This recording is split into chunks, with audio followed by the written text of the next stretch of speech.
Welcome to the Sideboard here at the Atlanta Invitational. I'm Glenn Jones with Joe Bernal. Hello. Joe, we're in the middle of the Legacy right now, but you have already decided on your standard deck for the second half of day one, and it's something a little off the beaten path. Describe it in your own words. It's Esper midrange. It's kind of like the deck that I played before Return to Ravnica came out, like that Esper midrange deck. It started off with a bunch of different cards in it, and I've just been playing it for the past few weeks and changing it, and this is what I've come to. I really like it a lot. So, what made you want to go back to that deck?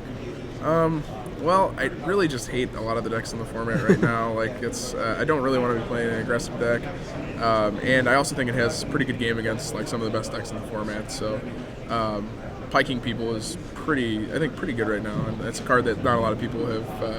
A lot of people don't remember that it's a card. So right, Runeshatter's Pike dominated standard for a relatively decent period of time, and then just sort of disappeared. And I think part of that was people started playing Rest in Peace as a sideboard card against Jund and all that, but recently it feels like people are actually transitioning away from Rest in Peace when they realize that they can't just pack 2 or 3 in the Jund deck, or the Junk deck will go away. You can't just Rest in Peace that deck and assume that it's going to die. They have acidic slimes and good threats and stuff like that. So just Rest in Peacing them isn't enough.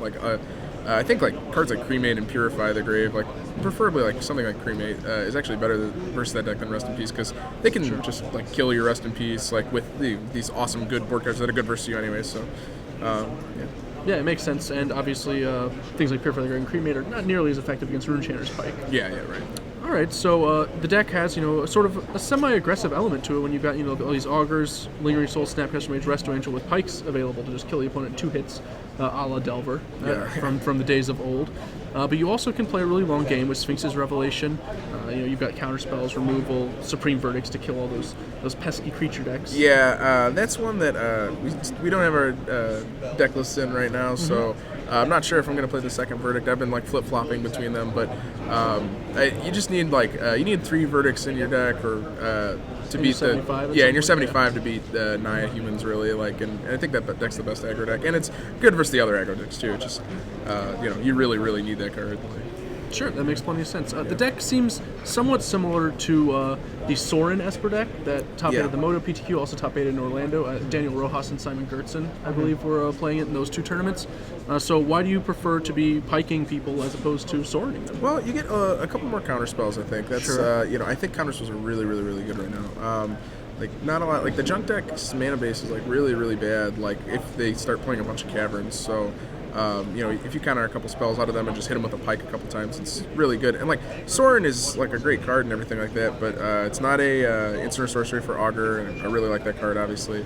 I really just think that piking people is much better than putting a Sorin emblem into play. You can just put it on a flyer and kill them in 2 turns. That's exactly what I think the kind of card you want in this format. It's just really high impact card. So I have noticed a shift towards going in the air to win. The Sorin deck has Emblem and Lingering Souls. That's it's kind of a way to do that. Yeah. But the blue-white red decks are running Aurelia, the War Leader now to do the Restoration Angels. They're just trying to kill people in 2 hits too.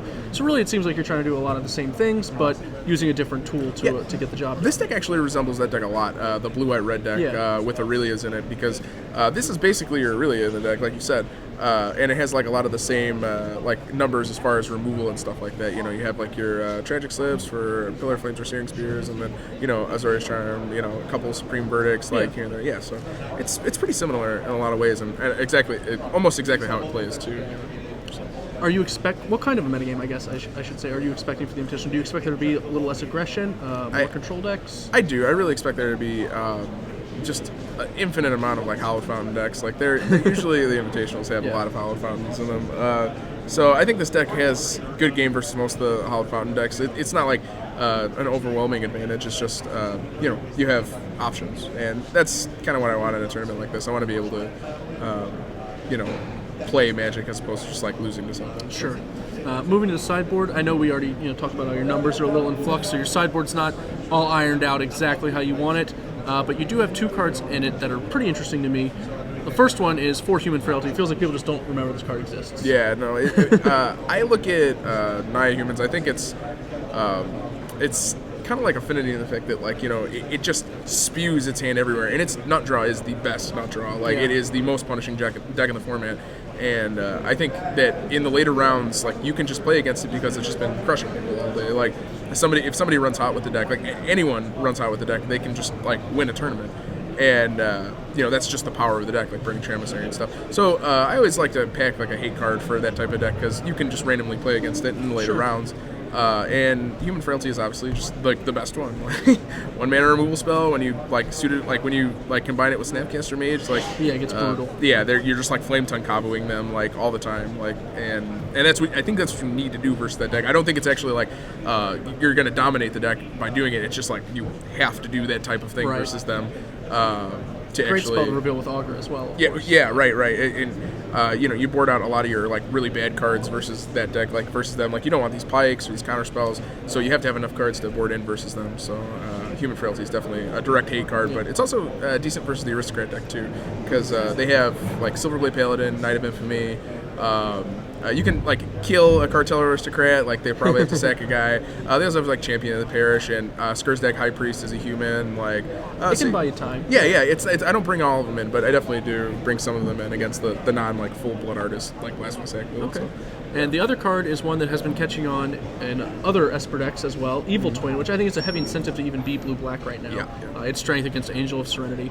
Do you agree? Is that like one of the reasons you pulled in? Yeah, it's just that card is like I think just a phenomenal sideboard card right now in general. Like against all the Thragtusk decks, it just wins the Thragtusk mirror in your non-green deck. Like you just play it and start mutilating their Thragtusks, and then you could just like blink it with a Restoration Angel. It's turn it into something you're useful. just like, hey, I'm just gonna kill you now with something else, and it's pretty awesome. I've been really happy with it. I don't know exactly how many I'm gonna play today. I kind of wanted to get around the room and see get a general idea of what people are playing. So we'll find out. Again, not really sold on any of my numbers just yet. A few cards. So ironing things out. Well, Joe, I'm gonna go ahead and let you get to that. All right. Got a couple legacy rounds before the standard. Good luck. Okay, thank you.